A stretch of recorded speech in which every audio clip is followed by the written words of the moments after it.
দেখুন, এখনো এই রায়দান প্রক্রিয়া এটা তো একটা পর্যায় হয়েছে, দোষী সাব্যস্ত। এর পরবর্তী ধাপ অর্থাৎ শাস্তি ঘোষণা সেটা মাননীয় বিচারক পরের দিন করবেন।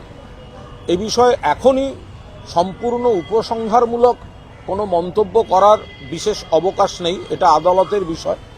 কিন্তু যেভাবে এই সঞ্জয় রায়কে ধর্ষণ এবং হত্যা আরজি করেন মহামান্য আদালত দোষী সাব্যস্ত করলেন, তাতে এটা প্রমাণ হলো যে আরজি করে 24 ঘন্টার মধ্যে কলকাতা পুলিশ যাকে গ্রেফতার করেছিল সেই গ্রেফতারি একদম সঠিক ছিল এবং কলকাতা পুলিশের তদন্ত, গ্রেফতার, অনুসন্ধানের অভিমুখ একেবারে ঠিক ছিল।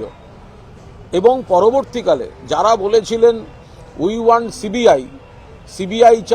সিবিআই চাই, তারপর দেখা গেছে যে সিবিআই তদন্তেও কলকাতা পুলিশের গ্রেফতারিটাই মান্যতা পেয়েছে।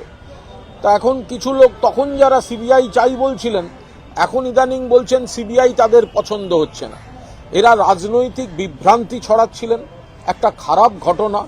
মুখ্যমন্ত্রী নিজে যেখানে কড়া ব্যবস্থার কথা বলেছেন, ফাঁসি চেয়েছেন, সমস্তভাবে পুলিশ সব রকমভাবে সর্বশক্তিতে তদন্ত করছিল, সেখানে সরকারকে মেলাইন করার জন্য রাজনৈতিক উদ্দেশ্য প্রণোদিতভাবে কিছু বাম, কিছু অতি বাম, কিছু অন্ধ তৃণমূল বিরোধী এবং কিছু একাংশের চিকিৎসক, তারা যেভাবে মানুষের আবেগকে বিভ্রান্তিকর পথে বিপথে চালিত করছিলেন, আজকের রায় প্রমাণিত হলো কলকাতা পুলিশের তদন্ত সঠিকভাবে সঠিক পথে ছিল, মাঝপথে